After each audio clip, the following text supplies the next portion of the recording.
And we also placed Tua in the concussion protocol. And Not just have athletes there to entertain us. So I want to open up this video by letting you guys know that a lot of this is very speculative, and when I first read the report I thought it was absolutely insane, very bizarre, and part of me just felt like there's no chance that this could happen. And then I remember the history of the Miami Dolphins, the type of decisions they're prone to making, and when you put all that together, there is a possibility that what is being suggested in these rumors could happen. But I think it's a very smart decision. Well, we're going to get to that, and we have a lot to cover in this video. Before we get to the content, make sure you drop a like, subscribe, and turn on our notifications to help the channel grow. We're coming to you guys live from Jerusalem. It is my final weekend on this crazy 3-week trip. I want to give you guys a huge shout out for the support you've been giving me while I've been on vacation. We've broken view records. The support has been insane, and honestly, working while I was on vacation was one of the greatest joys I've ever had. So thank you from the bottom of my heart for your continued support. And now that we get all that out of the way, break!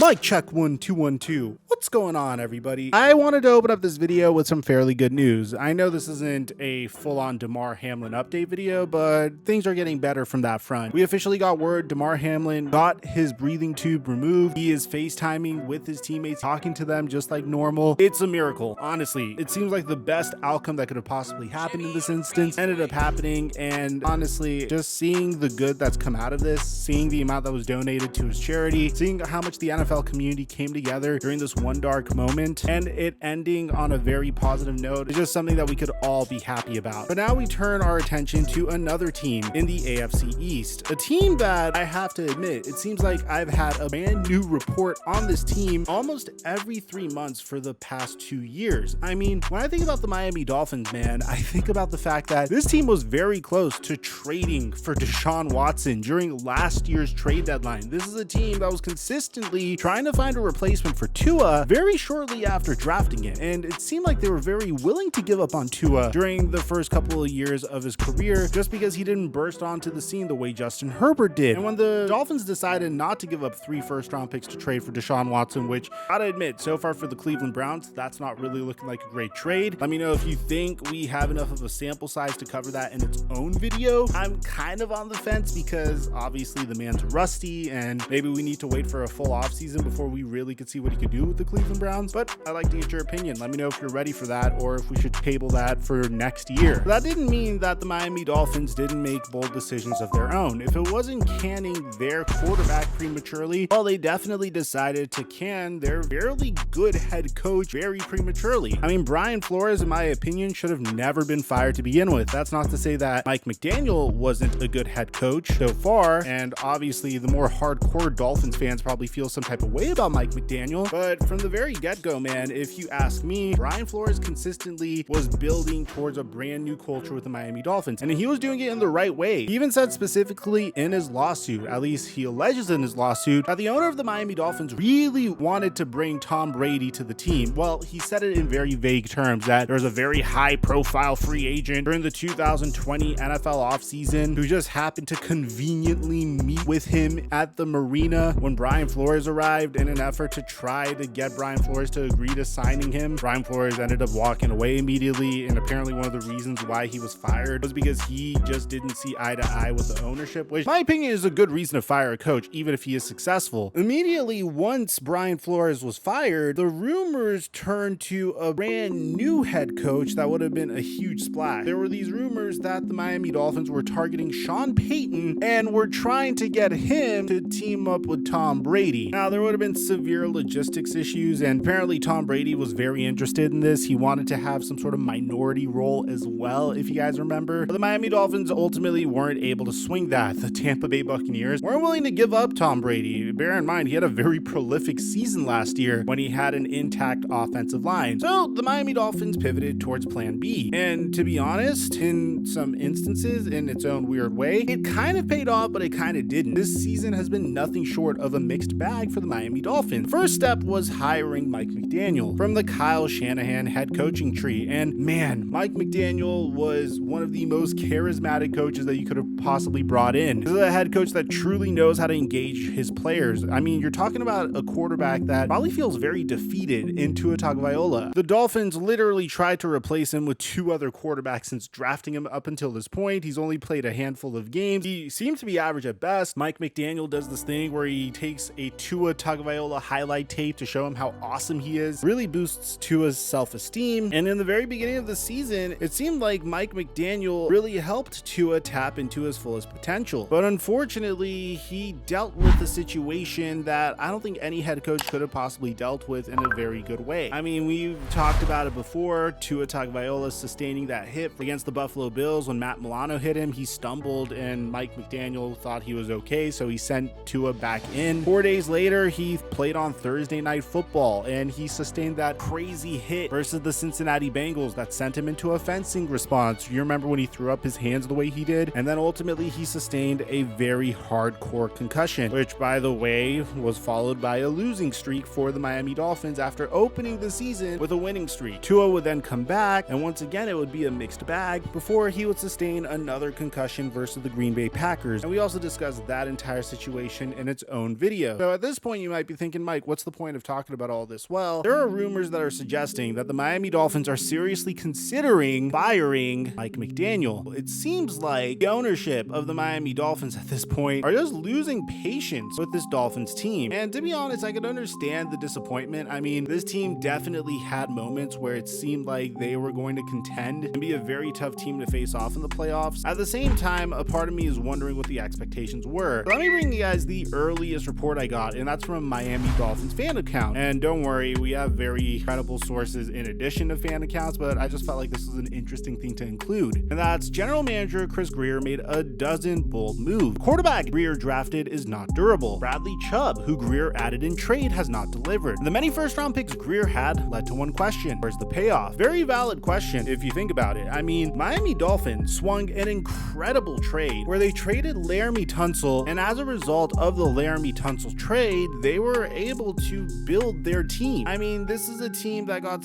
several assets as a result of the Tunsil trade. We have a short on it. Two of the most notable ones being derivatives of the Trey Lance trade, which helped them net Tyreek Hill and also helped them net Jalen Waddle. They also hit on some of their later picks like Javon Holland and made trades for players like Bradley Chubb. In the offseason, they had the cap space to pursue Teron Armstead, whose one caveat was the fact that he may not have been the most durable. They pursued Cedric Wilson, who so far has been a bust in Miami as well. Tyreek Hill has been phenomenal. I can't repeat that enough. So has Jalen Waddle. They have both thrived this year. But at this point, if you are ownership, how do you go into this offseason, especially if you don't make the playoffs? Who are you pointing the blame finger on? Well, 3 weeks ago, Mike McDaniel, who is known for being charming and funny, had this one clip going viral.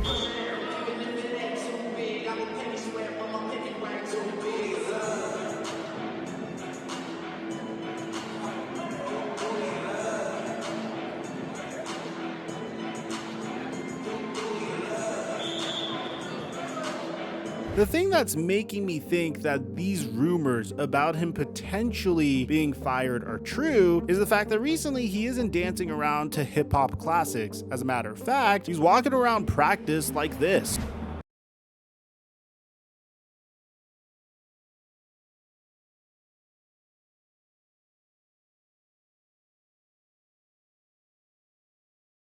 As a matter of fact, when you compare Brian Flores to Mike McDaniel, here's what you had. Brian Flores was 9-8 and 10-6 during the last 2 years and 7-1 in his last 8 games. Mike McDaniel was 8-8 and the defense collapsed despite adding Tyreek Hill, Teron Armstead, Raheem Mostert, Connor Williams, and Bradley Chubb. Forget media faves and Mike McDaniel's quirky press conferences. The Dolphins objectively fired a superior coach. Come on, who doesn't like a good quirky Mike McDaniel press conference? What do you like about Mike? It was just his first name.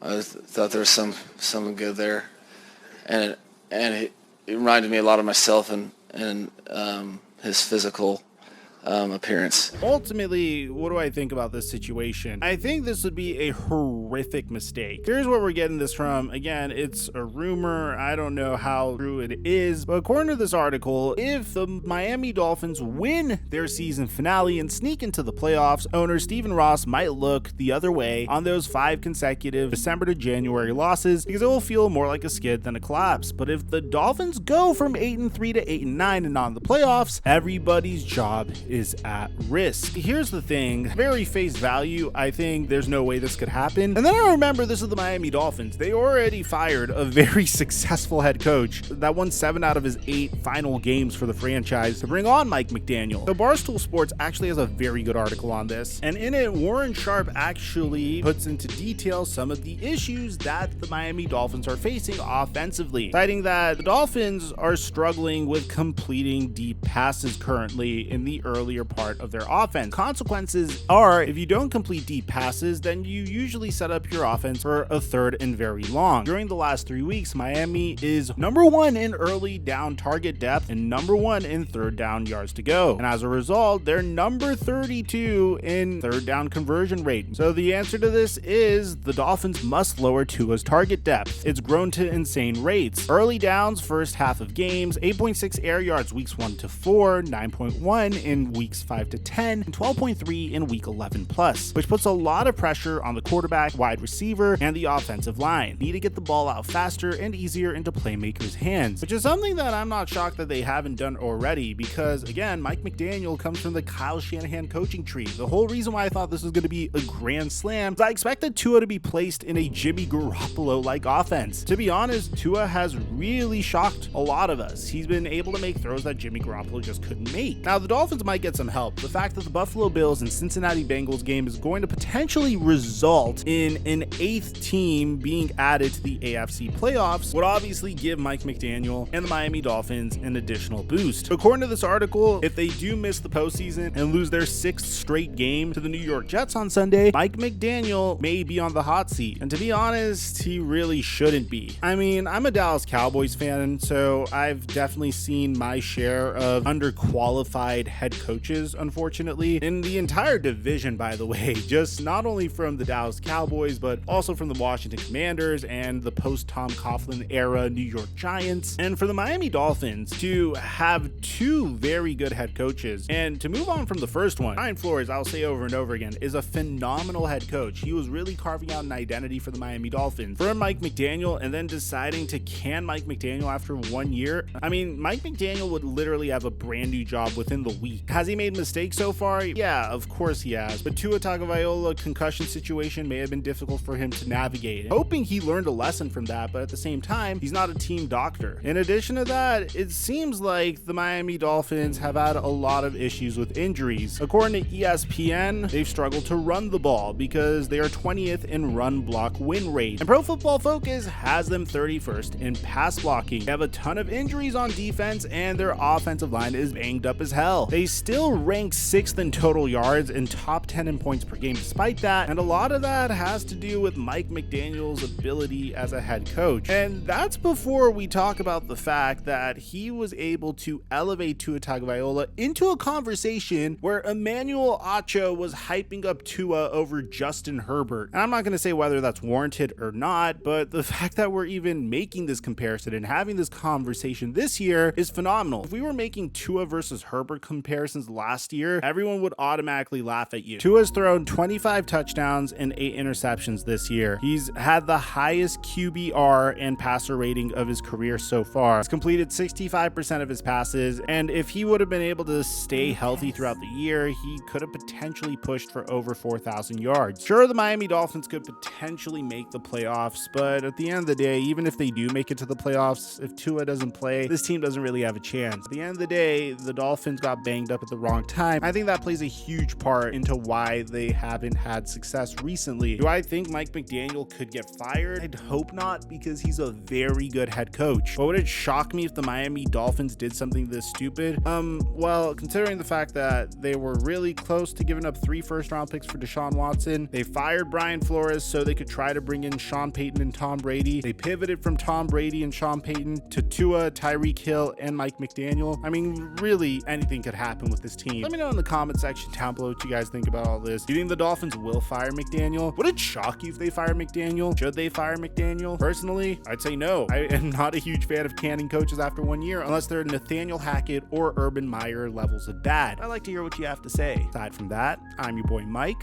I'm dropping our mic until our next upload.